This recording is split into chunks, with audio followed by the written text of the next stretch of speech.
কাউপিবিধ মাহজাতীয় ৰবি শস্য পানীত জমা নোহোৱা বালিচহীয়া বা পলসুৱা মাটিত এই খেতি কৰা উচিত।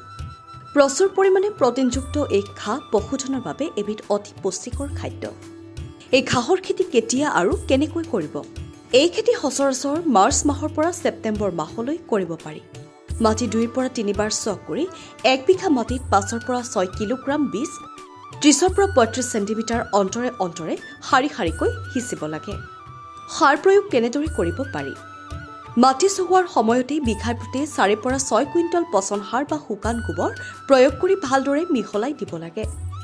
ৰাসায়নিক সাৰ বিঘাই প্ৰতি 6 kilogram urea, 35 kilogram single phosphate আৰু 5 কিলোগ্ৰাম মিউৰিয়েট অৱ পটাছ প্ৰয়োগ কৰিব পাৰিলে ভাল উৎপাদন পোৱা যায়।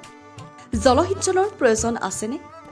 যদিহে এই খেতি খৰালি কালত কৰা হয় তেতিয়া 10ৰ পৰা 15 দিনৰ মূৰে মূৰে জলসিঞ্চনৰ ব্যৱস্থা কৰিব লাগে। খেতিৰ মাটিত পানী জমা হৈ থাকিলে শস্যৰ ক্ষতি কৰে।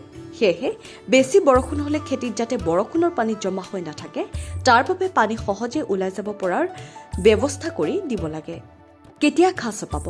উপযুক্ত সময়ত বীজ সিঁচিলে সিঁচাৰ 60 দিনৰ পিছত শতকৰা 50% ফুল ফুলা পৰ্যায়ত ঘাঁহ কাটিব পাৰি।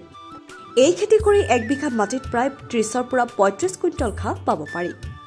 এই ঘাঁহত 17.38% জিন নিয়াব পৰা মাংস সাৰ, 1.40% কেলছিয়াম, 0.34% ফছফৰাছ আৰু 1.54% পটাছিয়াম থাকে।